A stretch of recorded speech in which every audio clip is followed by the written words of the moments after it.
For our final discussion this morning, it is our pleasure to welcome Rick Parker, Greg Homan, Raul Reynes, and your host, Matt Reynolds.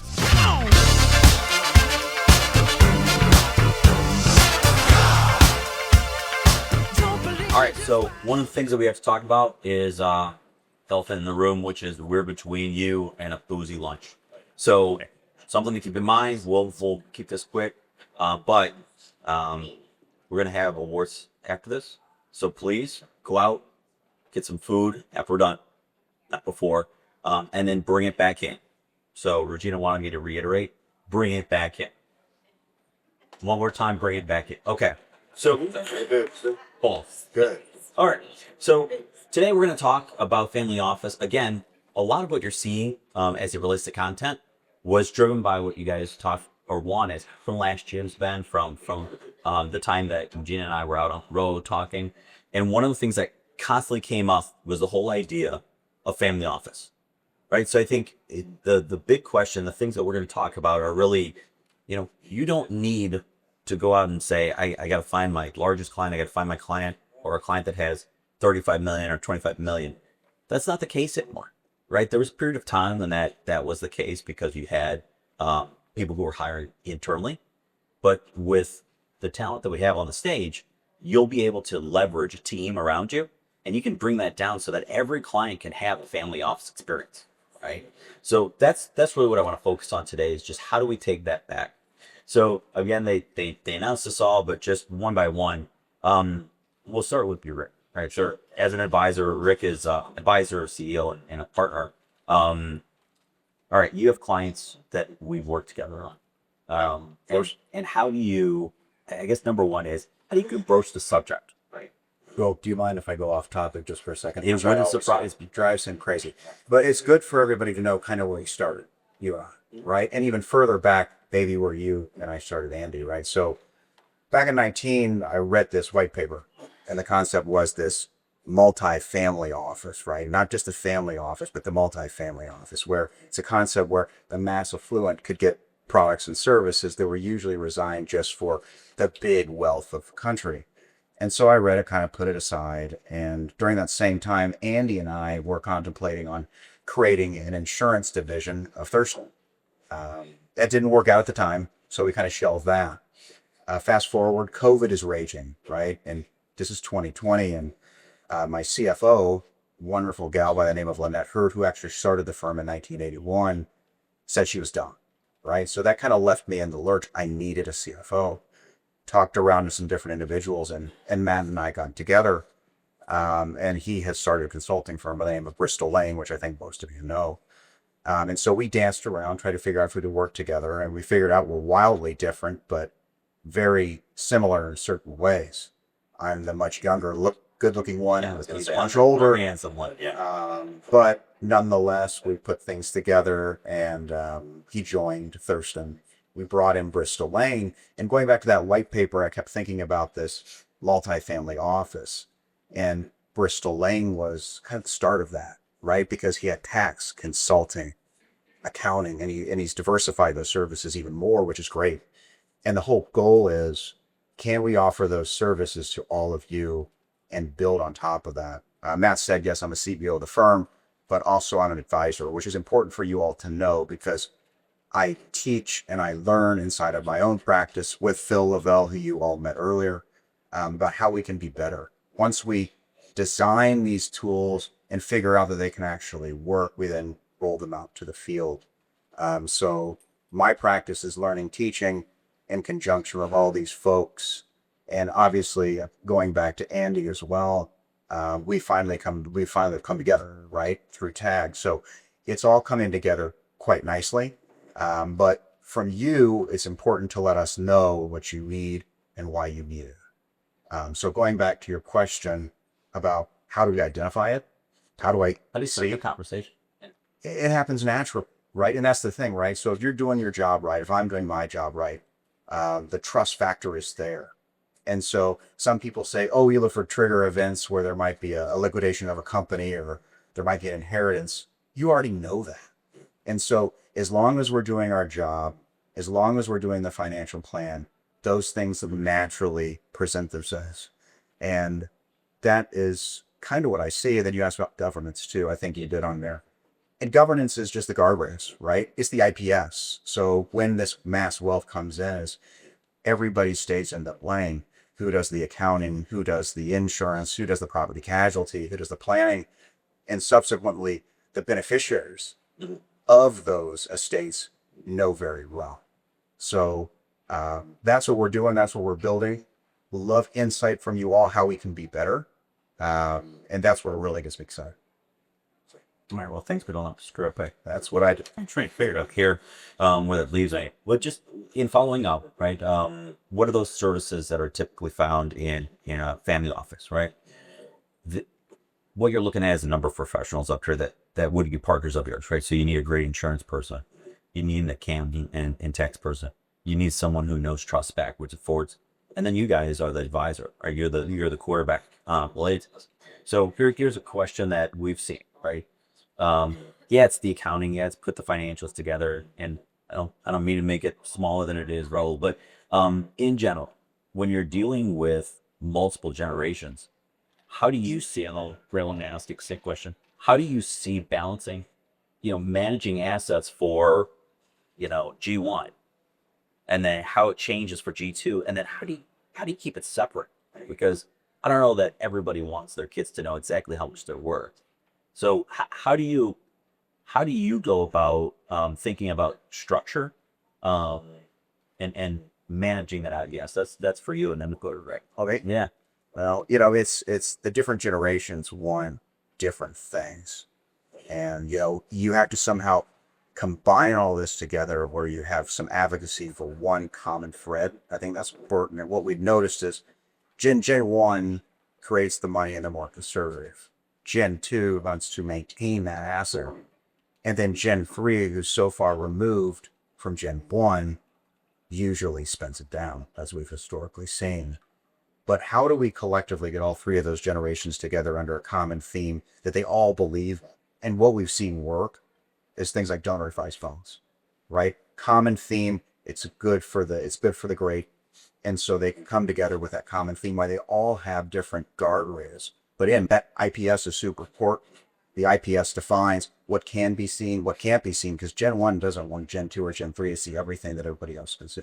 So it's defining that governance on the onset, which is super important to a successful relationship that works throughout those generations, and then finding a common theme which everyone likes inside of the family. Usually philanthropic donor advised fund is something where they can control money, but they also have the ability to direct it towards the things that they want to direct it to. So hopefully that answers the question. Got it. And Greg, I mean, you spend a lot of time with large families. How are they using trusts to get that kind of separate governance, but also then start considering tax issues? There's a bunch of questions, so you just answer which one you want. We have 21 drinks in 9 seconds. All right. So in general, the goal of a trust is to make it for the future generations, and how you want to incorporate that. And the easiest way I can sort of begin the discussion used in a trust doesn't have to be scarce.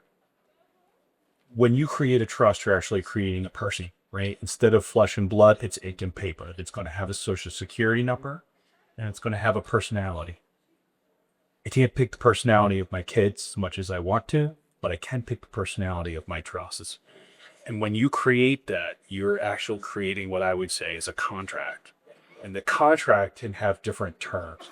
So for instance, one of the things that they touched on earlier was keeping things away from certain members of the family who may not have a clue of what the family is worth. And in certain states like Delaware, South Dakota, Wyoming, we can actually create a silent trust so that it basically sits dormant until an age that they become deemed appropriate or somebody passes. So we can create in that document a number of levels of where families can be involved. And the inclusion of that is that in our model as a trust company, you will always keep and retain the liquidity that's managed in there.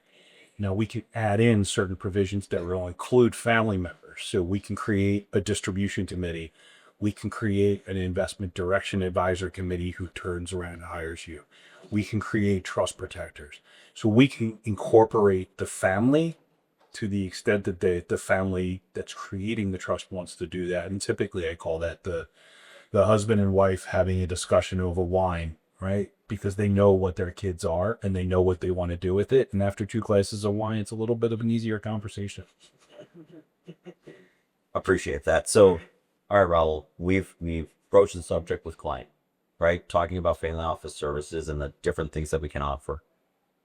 What is it that the client and the advisor should consider before and when they're organizing that family office? Yeah, we don't have enough time over all of this stuff, but the tax consequences of having the trust, how are you going to then distribute out income that's being generated at the trust? There's so many different areas that you have to be aware of and be cognizant of as you allow together your trust. Sorry, how's that better? Yeah. So as you put together trust and you work with your trust advisors to see what is it you want to do, tax consequences should be one of the last things you're dealing with, quite honestly, because you're going to get taxed one way or another. It's just how do you minimize and take advantage of the rules that are out there and use them to your best situation. Right. So one of the things that you're going to hear over and over is collaboration, right? You have to have a good trust. You have to have a great estates person, but you also have to have the rest of the team. And what we've done is when we've got a family office that we work with, we're on every one of those calls. And it's a lot, right?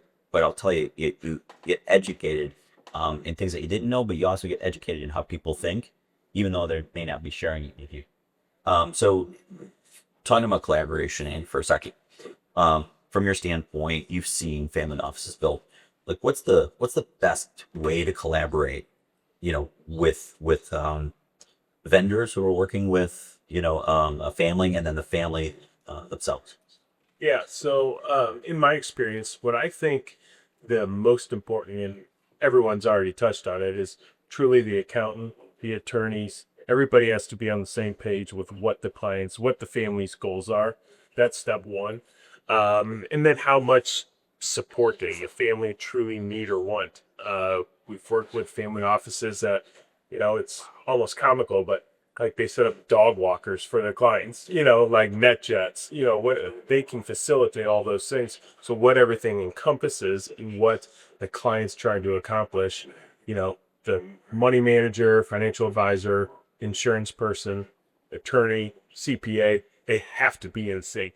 Otherwise, you could just see potential disasters. Sure. Greg, you've done a number of these. What's the the biggest mistakes you've seen when people are going ahead with create a family office? What are the bigger ones? I think that a lot of times you look at what you're going to be paying, and a lot of people can't always justify why are you going to pay for a corporate trustee, and they choose a personal trustee. I think that's a really big distinction for a lot of families where they want to control it so badly that they give it back to the family office to run it, and the family office forgets that there's multiple generations that they're looking out for. And it creates a disconnect between Gen 3, Gen 2, Gen 1. And what we're likely seeing, and we've seen this a lot, which is a family office created old school family from the Midwest had a trust in a state that wasn't very friendly to charters or to trustees. And they held on so tightly to that, the family actually took the family office to court to remove them as trustee and appoint us. What a lot of families forget is that we can get really creative with counsel to design these and make them so that they're palatable not just to Gen 1, Gen 2, or Gen 3. The reality is that unless you're a tech founder, you're probably not getting into the end of Gen 3 because Gen 3 blows it up. But in general, the biggest thing that we've seen is that they're so tightly wound with control that they forget that that tightly wound control when they're gone leaves it with one party that can be really burdensome to the rest of the family. All right. Appreciate it.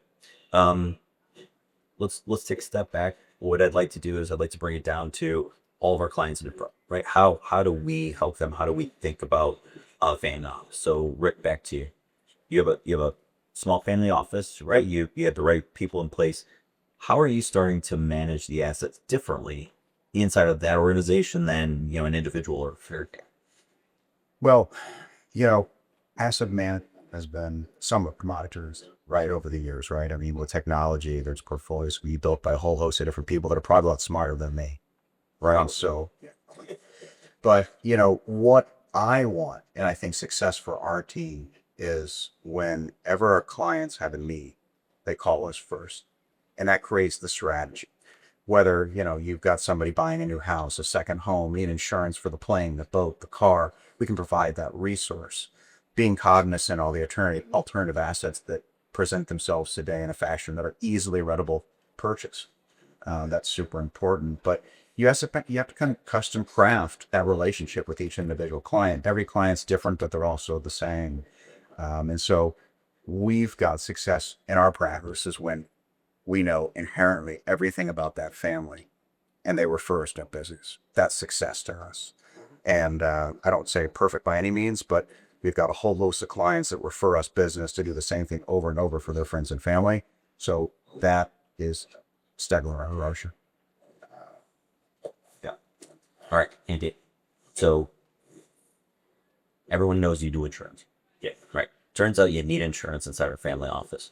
So the family office clients that you have today, how are they leveraging insurance? Either how they're managing it, or how are they leveraging it as a tax strategy or state strategy? Yeah, so there's a couple main ways that it's done, and it's really, again, the collaboration, talking to the people surrounding and the clients themselves, and what are they trying to accomplish with the insurance. And first and foremost, it could purely be estate tax preservation. They have a client that's worth a few $100 million. They don't want to pay $100 million to the government. Let's get $100 million of death benefit, get it in force, structure it properly. Don't try to ever do something like that on your own. There's with reinsurance, there's so many things you have to do, but there's also other ways that they're using it for tax strategies. Is it's coming back. You were talking about it last night, actually, and private placement world. It's a more expensive alternative to your traditional life insurance with the death benefit, that it's paid to cover state taxes. But private placement life insurance uses a variable universal life insurance chassis, and you put alternative investments in it. It's truly a contract between, and they went away about 5 years ago. It was right around COVID. By John Hancock and Pacific Life. Those are two big names that everybody has heard of. They've seen the whale, and they have PPVULs now back in place, and you can design those where your client or you, the advisor, they can trade Apple stock. Well, Apple individually is not in a VUL investment allocation with any of the traditional carriers. So really what you're doing is creating an exclusive policy for the client. And I actually learned something last night that blew my mind. You can put, when alternative investments, you can put boats, yachts into the VUL to hold it there. So what's the advantage? Kind of insurance 101, right? If it's cash value inside of life insurance contract, you never pay gains unless you, upon death, or if you surrender the policy. So all the asset growth within that VUL is all tax deferred. So that's a more aggressive, a lot more technical approach, but it's anyway, long-winded. There's two ways to use insurance. Well, and as a prior compliance guy, please contact your state's attorney for any advice that's given up here. All right, so we've heard a lot of different ways that large families are able to leverage entities and loan someone money to buy into an LLC that someone else. Let's just bring it back down to basics, right? We have a who have a small family, they have good money. What are some of the tax strategies that they're going to have to start thinking about as they're developing? Well, some strategies would be if you set up an LLC, how is it going to be taxed? Is it going to be an S corp? Is it going to be a floater? Taking all those things into consideration is very important as you move down the process. You can't just say, "Oh, I have an LLC." There's more to it to that. So really discussing it with your tax advisors, getting everybody together to say, well, this is what our goal is. We want to do X, and then set up your company that way. Because, for example, I have a lot of people that go and say, oh, I'm going to do it as a partnership. And I ask them, well, who are the partners? They didn't think of that. So you have to discuss these things out for it. You can't have a partnership with one partner. That goes against the whole definition. Right. So, okay. And Greg, coming back to you for a second here. So you have these different structures, right? We talked a little bit about that last night. How are trusts used that you've seen that benefit kind of the idea of G2 not, spending what you want, G3 not spending what you want? Yeah, I would say most of the things that we see right now is the beginning of a tax arbitrage play between where your clients currently reside. Say it's California or New York, right? 14% capital gains tax. So what we're seeing them do is they take a slice of their exemption rate, and all candor, we saw the last presentation.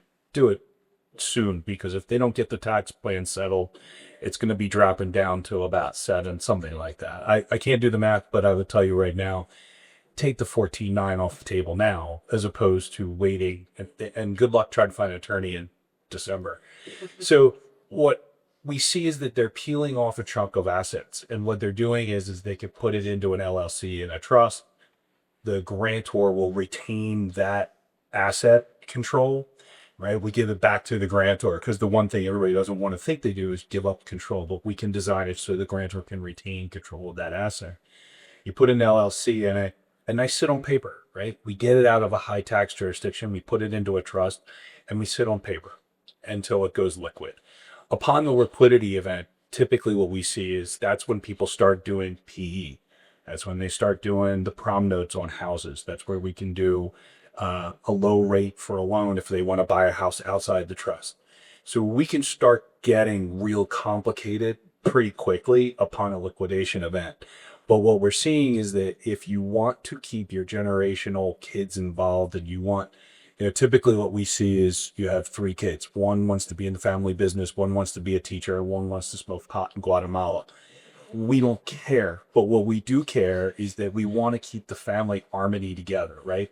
How do you keep a family business running in a trust when you have 2 that are eligible for distributions from that trust or potential ownership down the road? That's where we can start getting involved in talking about splitting up a trust, taking non-voting shares and giving that to the kids, so that when the business is sold, they still participate in that event. So we can get real creative about designing a trust so that we could split assets between theirs, Gen 1, Gen 2, Gen 3. We can make it hidden so nobody even knows about it till they hit 30. We can do a whole host of things that people don't necessarily always consider. And we can even design committees. Now, if you have a gigantic family, we can send you out to Wyoming, and I can create your own trust company out in Wyoming. That's about $250 million. But what that does is you can create your own trust company and run it with your own family, and we stand behind servicing it.